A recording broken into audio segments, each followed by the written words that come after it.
sadar betul Tuhan, ketika kami terima Yesus secara pribadi dalam hati kami, ada potensi ilahi yang Kau berikan bagi kami. Engkau memberikan hati yang baru, Engkau memberikan keinginan yang baru, Engkau memberikan konsep yang baru, Engkau menaruhkan potensi ilahi supaya kami hidup, bukan hidup biasa sebagai manusiawi daging dan lahiriah, tapi ada potensi ilahi yang Kau berikan bagi hidup kami, untuk kami hidup dengan jenis kehidupan ilahi Tuhan.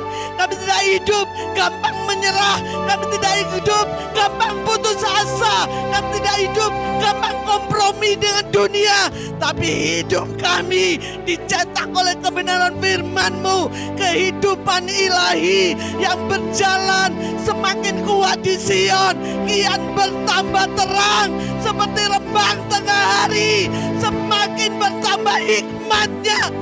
Oh, kami percaya Tuhan, Engkau merindukan lewat hidup kami memanifestasikan Kristus. Kami ada di dunia ini, tidak hidup seperti dunia ini. Kami punya jenis kehidupan yang berbeda, karena kami terhubung dengan kerajaan Allah. Karena kami bukan berasal dari dunia, tapi kami berasal dari Engkau.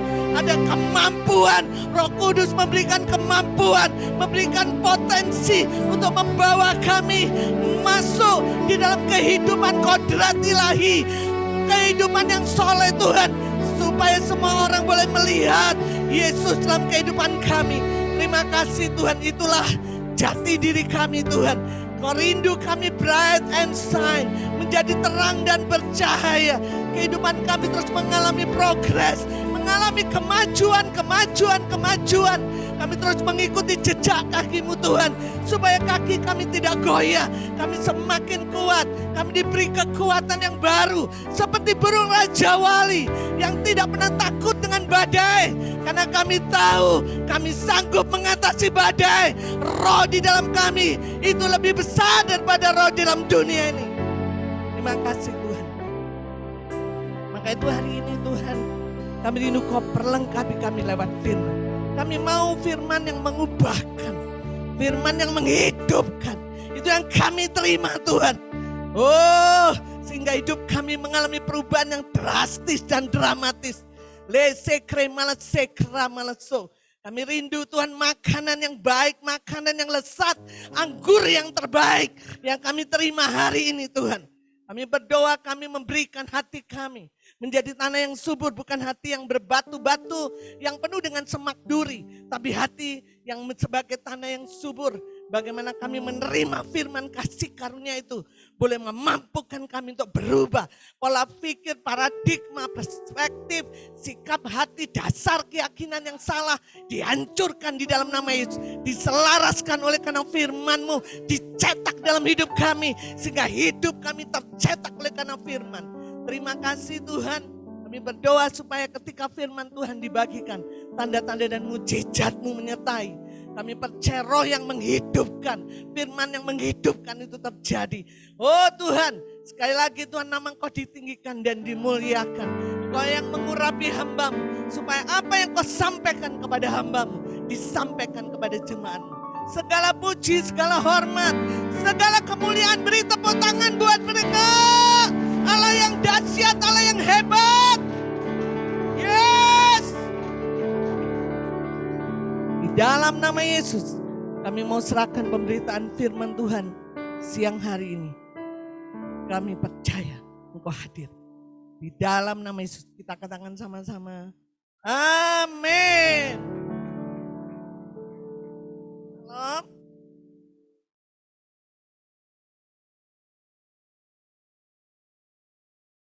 Baik Bapak Ibu, gimana kabarnya?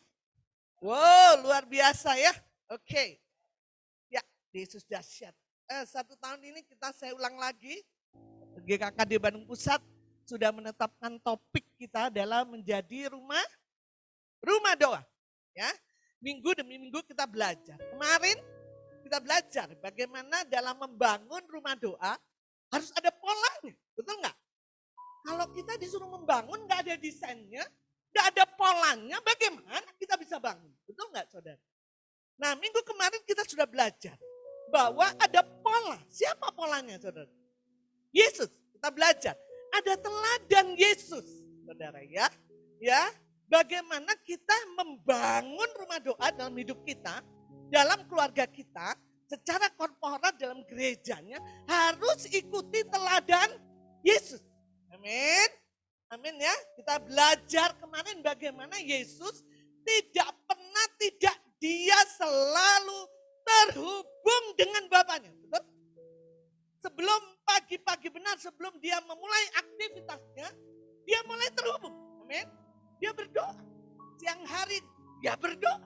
Malam hari dia berdoa. Kita belajar kemarin dia mempersembahkan doanya dengan tangis. Ya, dengan ratap tangis, dengan kesesakan. Kenapa? Karena dia percaya bahwa Bapaknya pasti mendengarkan dia. Amin. Dan menyelamatkan dia. Saudara, yang kita lakukan adalah kita mengikuti saja jejak. Betul? Kita sudah belajar kemarin ketika kita ikuti jejaknya di Amsal ya. Kemarin. Ketika kita ikuti jejak Tuhan, maka kaki kita tidak akan goyah. Selama kita ikuti polanya Tuhan, jejak kakinya dia nggak akan goyah. Peduli amat dunia ini tergoncang. Betul nggak? Nggak usah dengerin. Mau ada omikron, apalah nggak ngerti lah. Selama kau ikuti jejak kaki Tuhan, selama kau ikuti pola Tuhan, kau nggak akan goyah. Amin. Amin, yes gitu ya.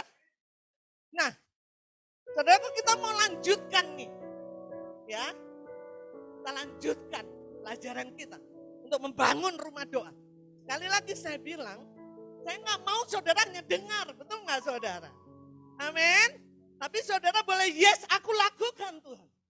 Ini bukan main-main karena ini yang harusnya terjadi, betul? Ini pola yang memang dibangun oleh Tuhan. Amin. Kalau saya nggak lakukan habis hidup saya, betul nggak? Pagi tadi, waktu saat teduh saudara baca ya, bahwa doa itu adalah nafas. Amin. Saudara kebayang kalau saudara tidak nafas 10 menit, 10 detik lah, saudara akan cari oksigen saudara. Betul nggak? Karena nafas itu begitu penting buat saudara, betul? Ya. Nah saya ingin kembalikan kepada saudara, bahwa ini bukan sesuatu yang biasa. Doa itu katanya seperti nafas. Itu penting sekali buat kita, men. Kalau engkau tidak betul-betul mengerti perkara ini, kematian rohani ada dalam hidup. Kau mungkin beribadah, kau mungkin melakukan aktivitas rohani, tapi di dalam hidupmu itu ada kematian rohani. Kenapa? Karena kau tidak terhubung dengan Bapa. Amin. Nah, hari ini saudaraku topiknya adalah menyingkirkan sarang penyamun. Ih, ngeri banget, Mbak. Ya, menyingkirkan apa saudaraku? Sarang penyamun. Ngeri banget. Tapi justru inilah yang seringkali menghambat umat Tuhan untuk berdoa. Saudara, saya percaya sekali. Saya sadar betul. Dan saudara harus sadar, saudaraku, bahwa musuh kita, betul? Siapa itu saudara? Iblis tidak senang saudara membangun rumah doa. Betul? Betul?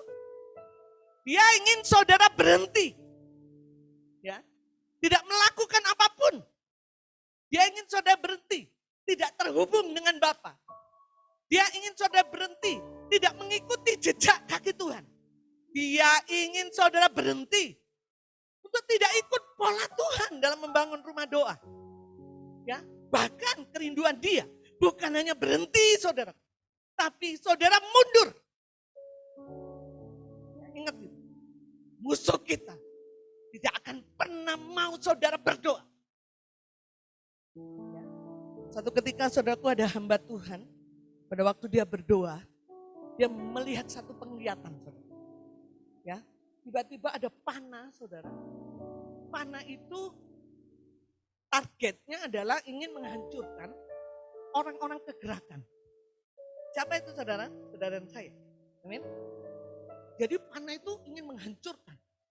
Dipanahlah sama si iblis saudaraku. Si panah ini targetnya adalah orang-orang kegerakan yang sedang melakukan kehendak Tuhan. Orang-orang kegerakan yang sedang melakukan panggilan Tuhan. Oh, panah ini terus dipanahkan, saudara. Dan anehnya, saudaraku, si panah ini tidak pernah tercapai targetnya. Tidak pernah kena ke orang-orang kegerakan. Saudara, iblis apakah dia putus asa? Enggak. Bahkan dia memanahkan anak panah itu seperti hujan deras. Artinya apa, saudara? Kadang-kadang kita putus asa, tapi iblis enggak pernah putus asa. Betul? Dia ingin saudara berhenti. Dia ingin saudara tidak berdoa. Dengan banyak cara dia akan lakukan, saudara. Karena dia tahu ketika saudara terhubung dengan dia. Ya. Ketika saudara ikuti pola Tuhan, maka engkau akan menjadi orang-orang yang luar biasa seperti Yesus di dunia. Amin. Amin, saudara. Dan dia tahu betul dia akan terus kasih panah itu dengan banyak cara, saudara. Supaya saudara berhenti. Supaya saudara bahkan mundur. Tidak mengikuti pola. Tidak ingin mengikuti lagi jejak kaki Tuhan. Saudaraku, dia rindu apa? Dasar-dasarmu dihancurkan. Kita lihat firman Tuhan. Saudara, di Mazmur 11 ayat yang ketiga.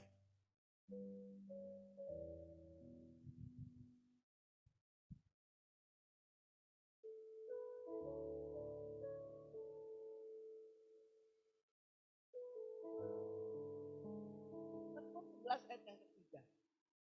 Baik, kita baca sama-sama. Ketemu semua? Lihat di sini. 1, 2, 3. Apabila dasar-dasar dihancurkan, apakah yang dibuat oleh orang benar itu? Saudara, kalau dasar-dasar dihancurkan dalam hidup kita, dasar membangun rumah doa, betul nggak? Dasar keyakinan kita, dasar kepercayaan kita dihancurkan oleh iblis. Apa yang bisa dibuat oleh orang benar itu? Itulah taktik si jahat, saudara.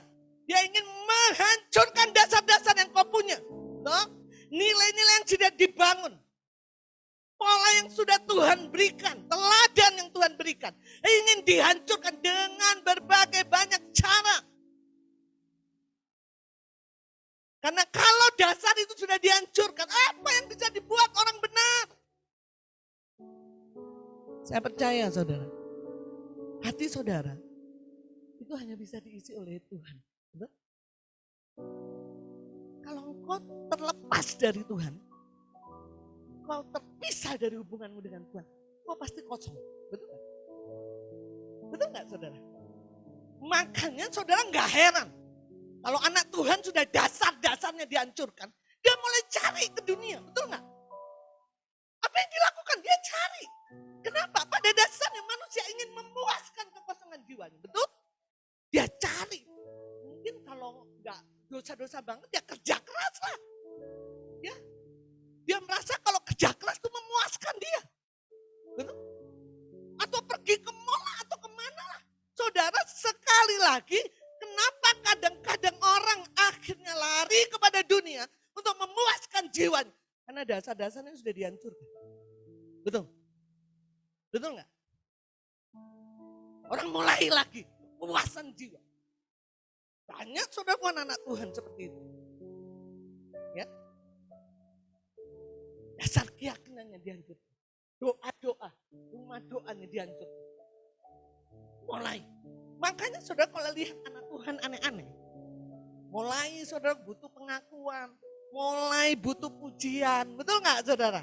Mulai yang tidak selaras dengan firman, pasti dasar-dasarnya sudah dihancurkan.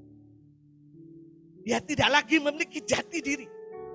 Dia goyah, dia digoncang. Ini rencana si jahat, saudara. Ya, ini rencana si jahat untuk menghancurkan itu semuanya. Ya, apabila dasar-dasar dihancurkan, apa yang bisa dibuat oleh orang benar? Maka itu saya rindu hari ini Tuhan memberikan pewahyuan yang kuat atas hidupmu supaya engkau berjaga-jaga, men. Sehingga Tuhan, aku gak mau dasar-dasarku dihancurkan. Tapi hari demi hari Aku mau komitmen, berketetapan hati untuk terus membangun hidupku, rumah doaku sesuai dengan teladan Yesus. Amin. Mari kita buka Matius, ini ayat yang kita bahas hari ini.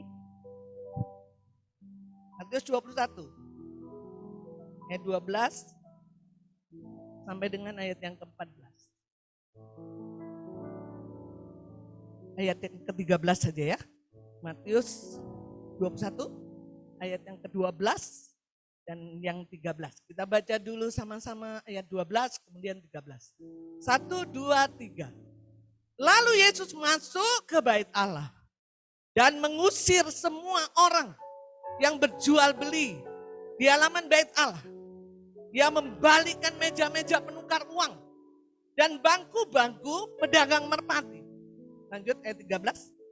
Dan berkata kepada mereka, ada tertulis, rumahku akan disebut rumah doa, tetapi kamu menjadikannya sarang.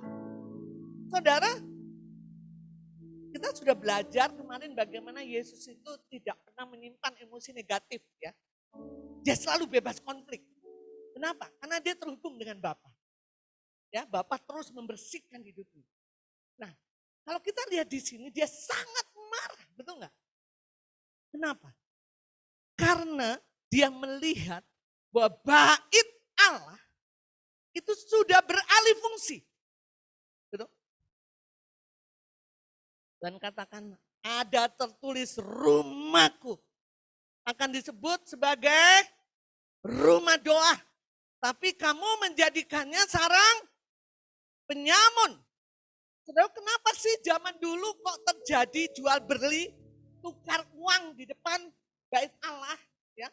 Ada money changer di sana, bukan hanya di bandara ada, tapi di bait Allah zaman dulu ada money changer. Karena dulu itu kalau orang mau beribadah mesti bawa korban, betul nggak? Mau merpati, mau kambing. Nah orang yang jauh-jauh, saudara, males dia bawa kambing, saudara ya. Dia males bawa merpati dari rumah, akhirnya konsumen terjadi deal jual beli. Ya sudahlah, kita ketemuan aja di bait Allah. Saya jual domba korban, aku beli gitu kan, saudara. Jadi sebenarnya untuk mempermudah ibadah, betul. Tapi sekali lagi dalam hal ini iblis berhasil mendistrak, ngerti ya? Mengalihkan. Pekerjaan iblis yang pertama untuk menghancurkan dasar-dasar dalam hidupnya itu. Mengalihkan. Yang tadinya seharusnya jadi rumah doa, dialihkan. Sepertinya rohani, betul nggak? Kenapa harus ada penukar uang? Karena zaman dulu saudaraku yang berlaku itu hanya uang tertentu di situ. Jadi harus ditukar untuk beli korban. Alasannya sih untuk korban. Tapi jauh lebih dari itu, iblis mulai alihkan tujuan bait Allah. Betul? Tidak lagi menjadi rumah doa, tetapi menjadi sarang penyamun.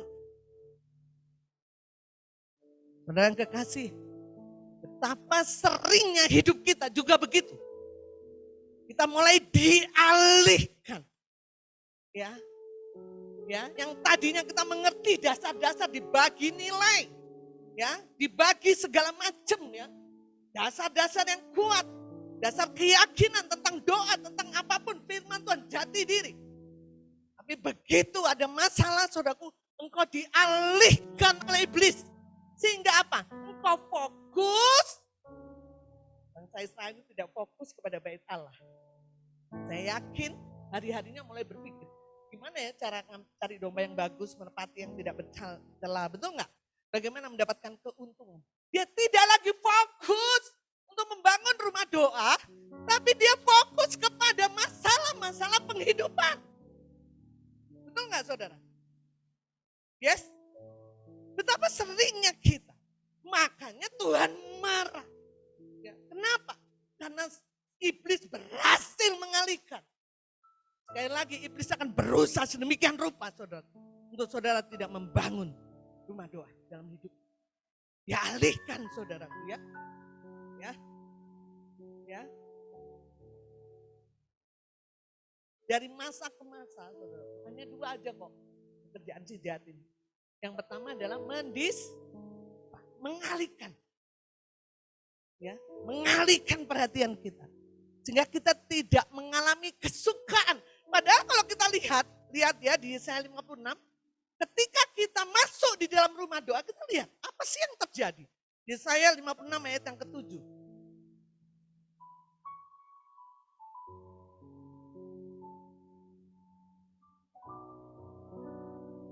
Kita akan baca sama-sama. 1, 2, 3. Mereka akan kubawa ke gunungku yang kudus dan akan kuberi kesukaan di rumah doaku. Aku akan berkenan kepada korban-korban bakaran dan korban-korban sembelian mereka yang dipersembahkan di atas mezbahku. Sebab rumahku akan disebut bagi doa bagi segala bangsa. Saudara di sini aku akan bawa engkau ke rumah doaku supaya aku memberikan kesukaan bagimu. Amin. Tapi saudaraku, iblis mendistrak, mengalihkan supaya kesukaan itu bukan lagi rumah doa, betul nggak? Kesukaannya dalam bentuk yang lain, betul? Kenapa kamu nggak mesbah di keluarga? Sibuk. Suami kesana bu, saya masih bayi, masih balita, anak-anak. Saya nggak punya waktu untuk berdoa. Kenapa nggak doa? Kenapa cepet-cepet nggak doa, nggak saat teduh? Saya sibuk bu. Saudara, iblis akan alihkan engkau. Dia nggak pernah putus asa, saudara. Anak panahnya tidak tercapai target, dia akan berikan anak marah seperti hujan deras. Supaya dasar-dasarmu dihancurkan. Saya pernah bagi pada saudara, bagaimana orang dalam artian orang gitu, tetangga saya. Wah, tadi pagi juga begitu. Saudara. Pagi-pagi saudara, itu selama berapa tahun, saya ulang ya, selama saya tinggal di situ. Hampir 22 tahun. Ini kan 22, saya tinggal di situ 2022. Setiap pagi ketika ada sembahyang, dia bawa anaknya, dulu anaknya masih kecil, sampai sekarang punya cucu. Dia bawa ke mobil, dia pergi ke masjid, tempat ibadah. Setiap pagi, padahal dia rumah doanya tidak ada kesukaan. Padahal dia tidak memiliki pola. Tapi jauh di lubuk hatinya, dia tahu. Ngerti gak? Kalau terhubung dengan Tuhan, dia pasti ngalamin sesuatu. Padahal belum tentu. Tapi seringkali anak Tuhan, saudara, dialihkan dengan banyak hal. Saya bilang, nah Tuhan rindu supaya saudara tidak hanya dengar firman ini. Tapi betul-betul aku bangun rumah doa. Mesbah keluargaku aku bangun. Jam doaku aku bangun. Oh, mungkin berkata, aku enggak doa, enggak ini, saya kuat. Saya tahu, Mazmur 11 ayat 3 itu akan terjadi, betul enggak? Kau enggak akan sadar, dasar-dasarmu sedang dihancurkan, mulai kau diselewengkan. Sehingga kesukaanmu bukan lagi Tuhan. Tapi kesukaanmu adalah dunia. Jadi iblis itu saudaraku, dia itu mendistrak kerjaannya. Ya. Yang kedua saudaraku, 2 aja kerjaannya sama konflik batin. Ini saya enggak banyak lah, nanti itu ada bagiannya. Bulan depan Februari kita akan belajar tentang itu. Baik saudara, kenapa dibilang sarang penyamun? Ya kan, tadi bilang korbannya apa? Tadi singkirkan, menyingkirkan sarang penyamun. Karena penyamun itu dibilang perampok, betul enggak? Penyamun itu penjahat yang rampok lah saudara, betul? Ya. Jadi jangan hidupmu kau penuhi dengan sarang penyamut yang hanya mau mencuri damaimu, betul enggak? Yang mencuri sukacitamu, yang mencuri semua yang sudah diberikan Tuhan bagimu. Jangan saudaraku, tapi kau harus singkirkan, betul enggak? Tuhan enggak mau saudara dialihkan Sehingga saudara mau memberikan dirimu untuk dirampok oleh penyamun. Ya, dan semakin banyak penyamun yang merampok hidupmu. Sehingga kau bisa jadi anak Tuhan, tapi kehidupan sehari-harimu sama seperti dunia. Percuma saudara, betul nggak? Seharusnya kalau kita anak Tuhan, kita ciptaan baru, kita bukan lagi berasal dari dunia, kata firman. Kita berasal dari Allah, kita punya jenis kehidupan yang berbeda dong. Betul nggak saudara?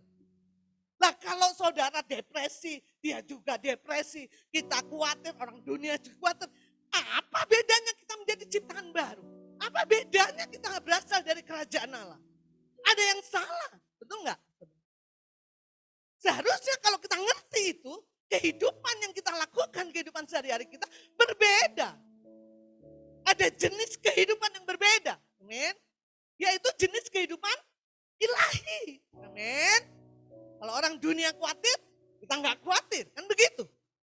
Ketika orang dunia depresi, kita nggak depresi. Bukan karena kuat, bukan karena gagah, tapi Tuhan berjanji kita akan dimampukan. Betul nggak? Kita punya potensi untuk bisa mengalahkan dunia. Asal engkau terhubung dengan Bapa. Ranting kepada pokok anggur. Nah, saudaraku, iblis ingin apa? Ingin dasar-dasarmu dihancurkan. Kalau dasarmu dihancurkan, nggak bisa ngapa-ngapain lagi. Nah, sekarang saya mau bagikan satu persatu, saudara. Apa sih sarang penyamun itu? Bentuknya kayak gimana sih?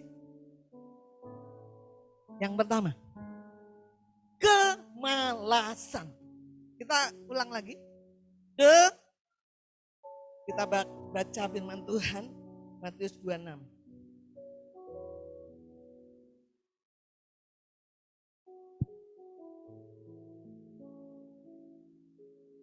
Ini agak panjang, saya akan bacakan buat saudara. Matius 26 ayat 37 sampai 43. Saya akan bacakan ya.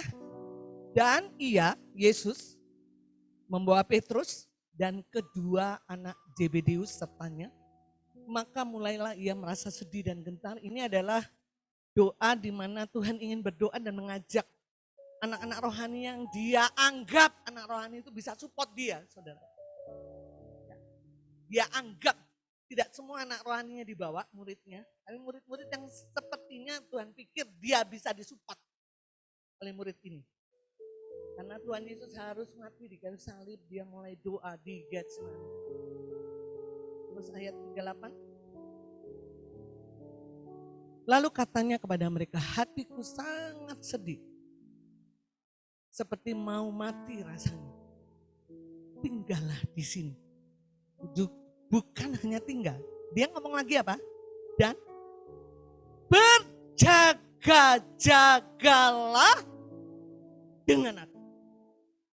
Jadi Tuhan bilang, tinggallah di sini dan berjaga-jagalah dengan aku. Arti berjaga-jaga seringkali ditafsirkan dengan berdoa. Lanjut. Maka ia maju sedikit lalu sujudlah berdoa katanya. Ya Bapakku, jikalau sekiranya mungkin, biarlah cawan ini lalu daripadaku. Tapi janganlah seperti yang ku kehendaki, melainkan seperti yang engkau kehendaki. Lanjut. Setelah itu ia kembali kepada murid-muridnya itu dan mendapati mereka sedang apa, saudara? Sedang,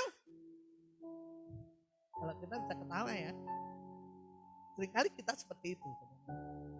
Dan ia berkata kepada Petrus, tidakkah kamu sanggup berjaga-jaga 1 jam saja dengan aku? Saudara, kalau pemimpinmu bilang kayak gitu, mestinya ada, ya jangan tidur dong, ayo kita kasihan tuh pemimpin, kan begitu. Tapi kita lihat ayat selanjutnya. Berjaga-jagalah dan berdoalah supaya kamu jangan jatuh ke dalam pencobaan. Roh memang penurut, tetapi daging lemah. Ini ayat 40 berapa itu? Lanjut. Ayat 2. Lalu ia pergi untuk kedua. Tadi sekali, jangan tidur ya. Kedua kali. berdoa katanya, ya Bapakku, jikalau cawan ini tidak mungkin lalu, kecuali apabila aku meminumnya. Jadilah kehendakmu. Terus lanjut. Dan ketika ia kembali pula, yang kedua ya, ia mendapati mereka sedang apa saudaraku? Tidur. Sebab mata mereka sudah berat. Yang ketiga ini belum. Nah ini, ia membiarkan mereka di situ, lalu pergi. Siapa yang pergi? Yesus ya. Dan berdoa untuk ketiga kalinya dan mengucapkan doa yang itu juga. Kalau menurut saudara, kenapa ya muridnya tidur?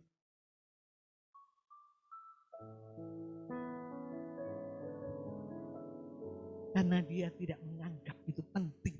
Betul nggak? Ngapain sih? Udah aja tidur. Yesus mah urusan Yesus. Kita tidur saja. Malas, saudara. Ya. Daging lemah. Tapi roh penurut.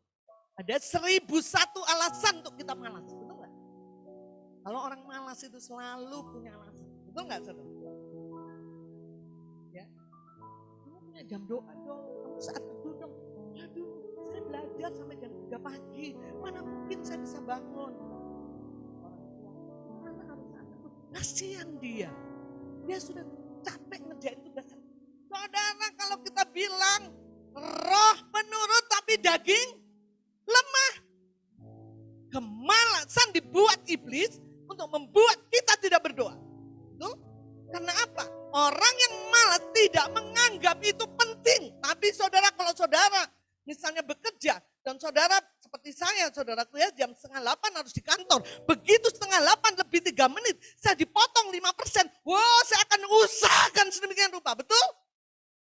Saya akan usahakan sedemikian rupa. Saya akan bangun pagi-pagi. Saya kalau bisa, saya ada macet sekian jam, saya atur jam saya. Oh macet sejam, saya harus berjalan. Supaya ketika saya tidak terlambat 1 menit pun.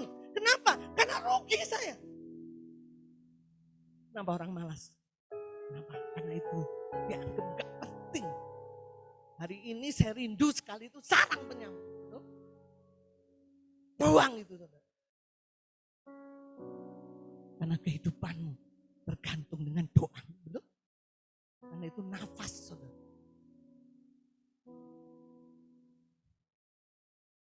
Kalau kau malas 1 kali, kau malas 2 kali. Betul?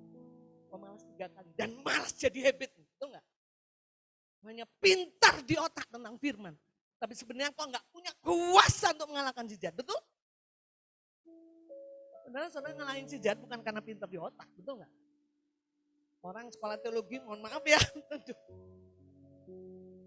Tapi karena engkau terhubung dengan Bapa.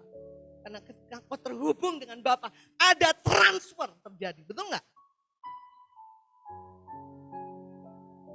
Kenapa saya begitu ingin saudara untuk membangkit doa dalam hidup kalian? Karena yang bisa menjamin hidup pun tidak koyak, hanyalah terhubung dengan Bapa. Betul? Bapak-bapak seringkali sibuk saya. Seminggu saja mesbah keluarga, kumpul anak-anak. Orang yang sibuk. Kenapa?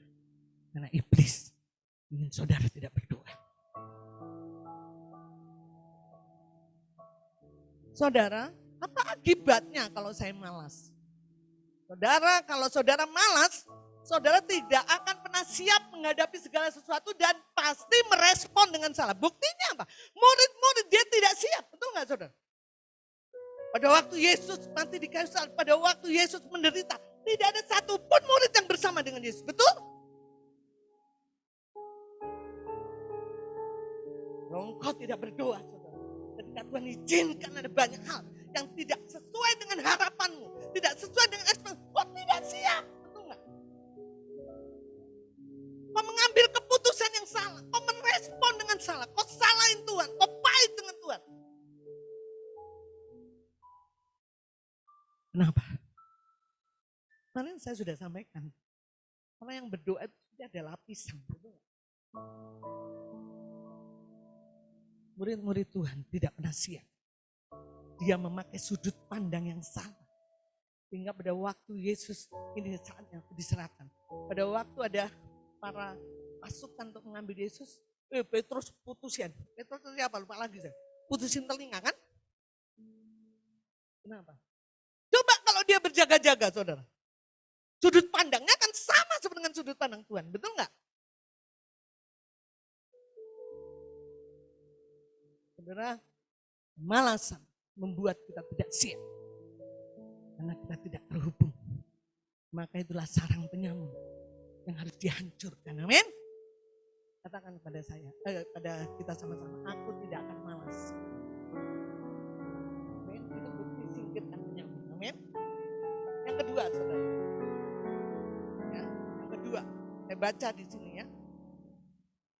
Tidak percaya. Males berdoa, kenapa tidak percaya? Kenapa tidak berdoa? Tidak percaya. Kenapa tidak percaya? Karena trauma.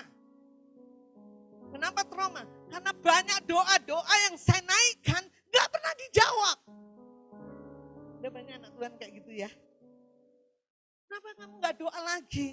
Habis sih. Saya berdoa A, berdoa B, berdoa C, berdoa gak ada jawaban, malah jawabannya menyakitkan saya. Suatu ketika saya punya anak rohani, saudaraku saya pernah bilang ya, dia salah satu istri pejabat. Dia punya anak saudaraku yang paling bungsu. Anaknya itu, anak-anak sebelumnya dia nakal-nakal, anaknya yang bungsu ini betul-betul anak yang manis. Sejak dia lahir karena dia udah bertobat sungguh-sungguh, saya tahu sekali itu betul-betul anak yang sungguh-sungguh, yang cinta Tuhan, yang manis. SMP dia ikut persekutuan, SMA ikut persekutuan, sampai dia mahasiswa saudaraku, dia kena kanker otak. Waktu itu saya sudah lama gak PA dengan dia. Saudara tahu Wawat ya, Bang Wawat yang suka. Ini itu adalah mantunya, dia telepon pada Mbak Yus. Tolonglah ya, mama kami butuh Mbak Yus. Kenapa? Saya bilang gitu. Ini akhirnya saya datang ke rumah sakit. Ya, dia nangis ya Bang. Maksudnya gini, dia nangis gini, saya kecewa dengan Tuhan. Kenapa enggak saya saja yang mati? Kenapa enggak, mohon maaf bukan mati. Kenapa enggak saya saja kena kanker? Karena dulu dia kena kanker saudara ya, si ibu ini ya. Begitu saya doa, sembuh total gitu ya. Kenapa enggak saya saja yang kanker? Kenapa anak saya? Mbak Yus lihat track recordnya, anak saya ini beda dengan anak-anak sebelumnya. Dia begini, begono. Masa Tuhan justru ambil yang dia? Saudara, hidup ini banyak misteri, betul nggak? Karena yang jadi Tuhan bukan kita, betul? Seringkali kita disuruh berseru. Berseru itu harus pakai tanda apa, saudara? Tanda seru. Tapi seringkali kita pakai tanda tanya, betul? Kenapa orang gak percaya? Karena seringkali trauma. Banyak doa-doa yang gak dijawab. Seringkali justru Tuhan jawabnya tidak sesuai dengan ekspektasinya. Ada banyak misteri itu yang membuat dia kecewa dengan Tuhan. Kenapa? Sehingga dia tidak berdoa. Berdoa itu harusnya berserulah kepadaku. Artinya ada tanda seru. Nggak mikir lagi, nanya-nanya. Gak perlu nanya. Karena otak kita tuh gini, Tuhan jauh tahu lebih banyak. Betul gak saudara? Jadi gak mampu kita. Iblis ingin membuat sarang penyamun. Dia akan banyak hal yang menjadi misteri hidupmu. Sehingga kau merasa kecewa. Saudara, pada waktu saya kehilangan adik saya. Itu waktu itu saya masih masa-masa kegerakan saudara di Kiara Condong. Ada banyak mujizat terjadi, saudara tahu.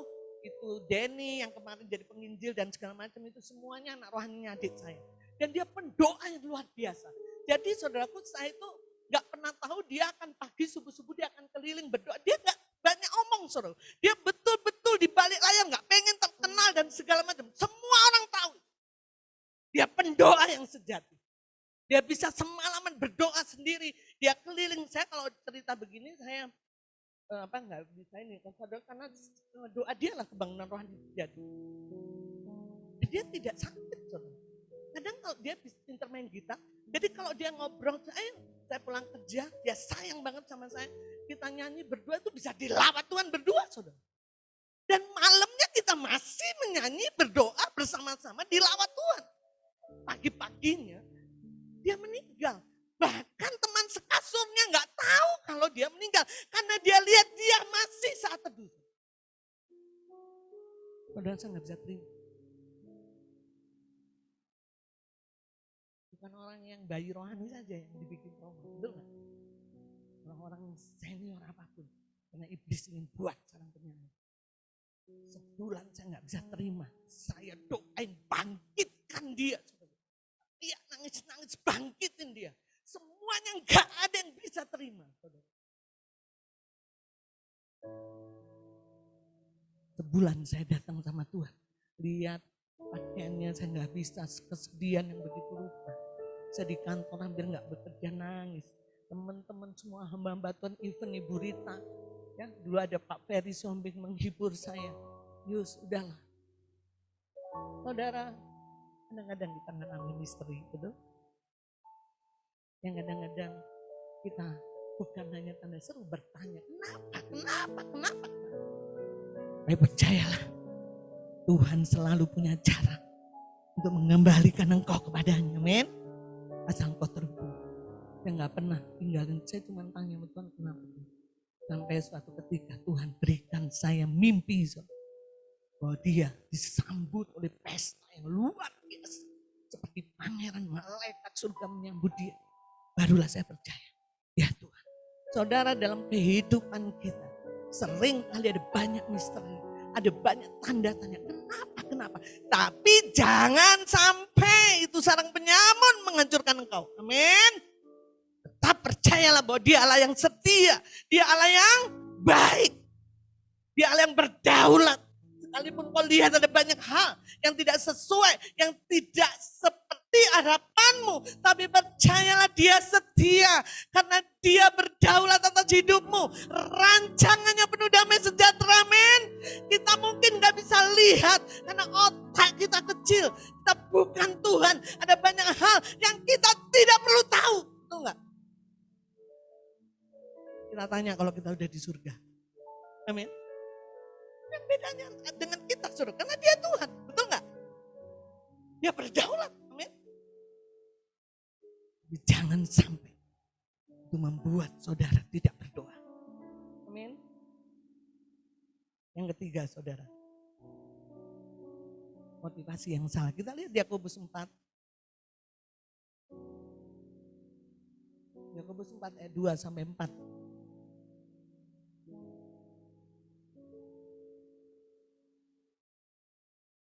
Saya akan bacakan buat saudara. Kamu mengingini sesuatu, tapi kamu tidak memperolehnya. Lalu kamu membunuh, kamu iri hati, tetap kamu tidak mencapai tujuanmu. Lalu kamu bertengkar dan kamu berkelahi.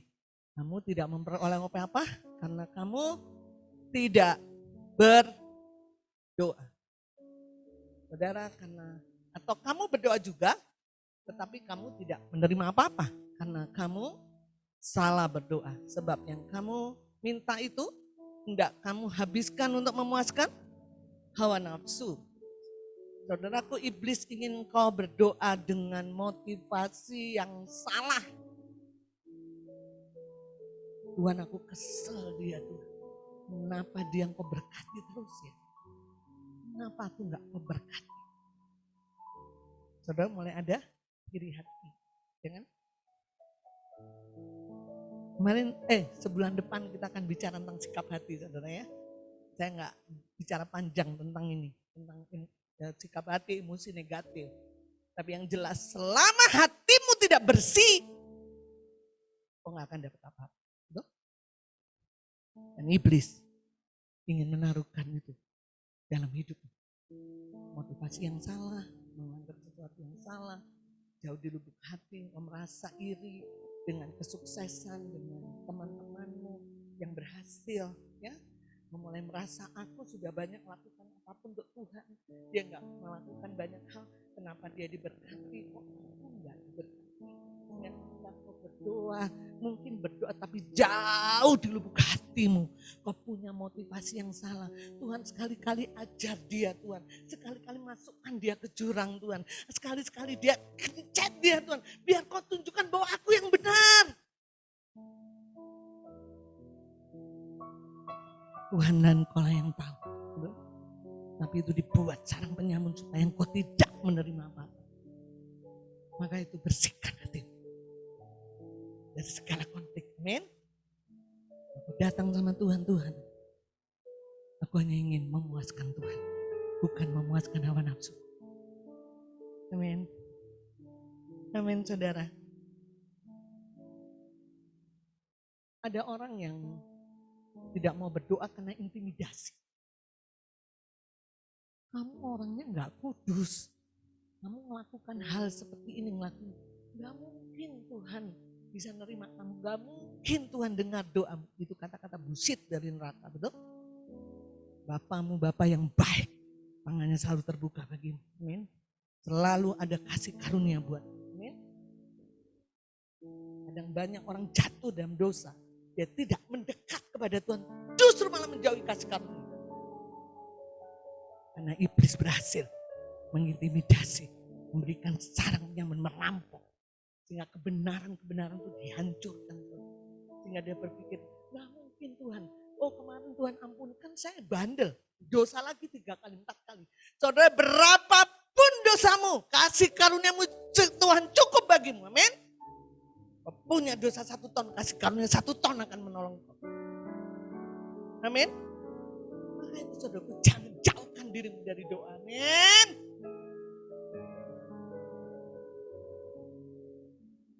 Jangan menganggap doa itu tidak penting. Yang lebih penting adalah masak. Ibu-ibu ya. Kalau anak saya nggak makan mati dia. Jadi lebih baik masak dulu lah. Ya, daripada buat bikin mesbah. Ya. Dan cari duit dulu. Saudara, gereja kuat. Karena keluarga kuat. Amin. Keluarga kuat. Karena ada mesbah di dalam keluarga, betul? Kalau kita tidak bangun itu, kita tidak bisa bright and shine, betul? Kita tidak bisa bercahaya seperti matahari. Oh bapak-bapak, engkau imam-imam yang hebat, saudara ya. Jadi engkau yang harus mengambil inisiatif pertama ya. Jangan menganggap itu tidak penting ya. Istrinya udah bilang, Pak, kapan kita berdoa? Nanti lah ya. Kan masih ada ini. Pak, kapan berdoa? Mama aja yang pimpin ya. Salah itu saudara. Kebalik, payungnya kebalik. Kau iman, kau yang ambil inisiatif. Kau punya otoritas, amin. Kalau kau sayang sama keluarga, kau terus akan berdoa. Bikin mesbah. Itu yang menjamin hidup. Amin. Nah, saudaraku, itu semua harus disingkirkan. Kita lihat lagi Matius 21 ayat yang ke-14. Ya, terakhir saudara, kita udah waktunya. Matius 21 ayat yang ke-14. Kita akan baca sama-sama ya.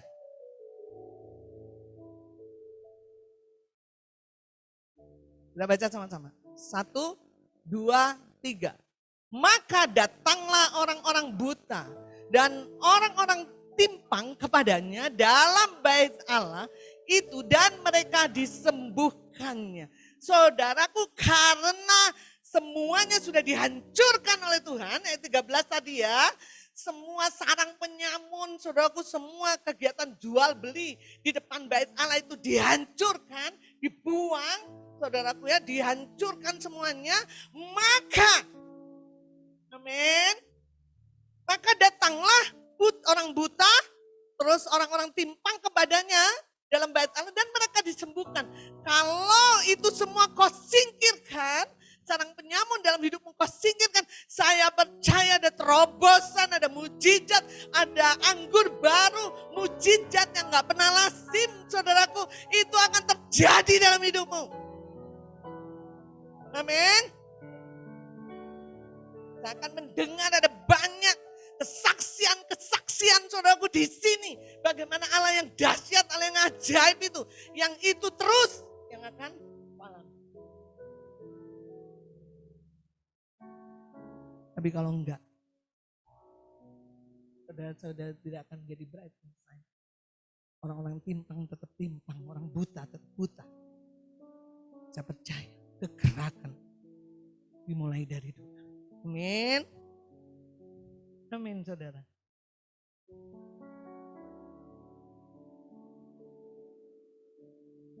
Pagi-pagi saudara doa. Tuhan, hari ini saya bekerja. Jangan biarkan kehidupanku sama seperti kehidupan dunia. Cari duit, pulang, tidur. Betul gak saudara? Saudara setuju gak dengan saya? Bosen deh, betul gak? Sekali lagi ya, Tuhan rancangkan hidupmu bukan seperti itu. Amin. Cari duit supaya kaya. Kalau kaya kan dihormati. Kalau ditanya, Pak Reno udah punya mobil 3. Punya rumah 2. Bangga. Mbak Kensi anaknya kemana? Ke Jerman. Sekarang ke Spanyol, bangga. Gak level lagi. Betul gak saudara? Oh bukan orang dunia. Betul gak? Levelnya beda. Kesukaannya bukan itu lagi. Betul gak saudara? Kita dengar Bang Leo ya, natua kita. Anaknya saudaraku Abraham. Dia pergi ke Abu Dhabi. Di sekolah di ITB pergi Abu Dhabi. Dia harus cek anaknya. Kamu ke sana mau cari apa nak? Dia saksikan kemarin. Mau cari uang lah Pak. Nah kalau engkau cari uang, Papa nggak izinin. Datang dulu sama Tuhan. Hidupmu bukan untuk itu. Bukan itu fokus mencari dahulu kerajaan Allah. Semua akan ditambahkan. Saudara lihat, dia pergi saudaraku ke Abu Dhabi. Itu enggak pernah, ini saya mau saksi ya. Anaknya itu enggak pernah libur. Dari hari Senin sampai Minggu itu kerja melulu. Dan tidak ada orang Indonesia, hanya 2 orang Indonesia. Semuanya orang asing. Karena dia sudah punya mindset yang berbeda. Betul? Dia itu saudaraku haus lapar. Dia WA, video call sama pembimbing saya itu hampir tiap hari. Ingin dimentor. Hatinya dengan lapar. Dan dia menjadi berbeda. Kalau dia punya libur pesta, itu orang Brasil, orang apa saudaraku dia ngomong, ayo main ini main. Dia bilang enggak mau saya. Sampai sekarang udah 5 orang ya saudaraku yang diajak persekutuan. Mereka bilang, jenis kehidupan yang mana lagi nih yang kayak gini?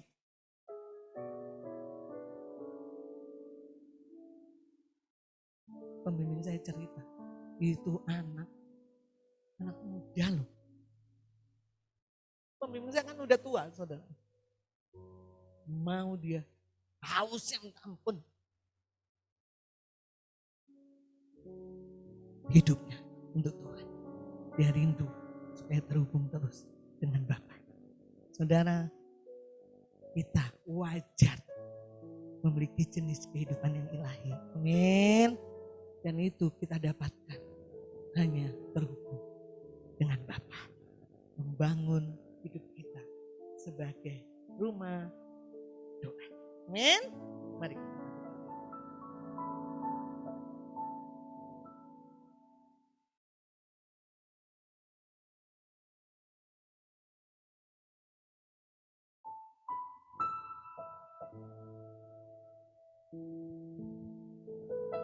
Saudaraku, saya rindu sekali supaya firman hari ini betul-betul Tuhan cetak dalam hidup saudara. Bukan masuk telinga kanan, keluar telinga kiri. Tuhan rindu mendengar kau mengambil komitmen.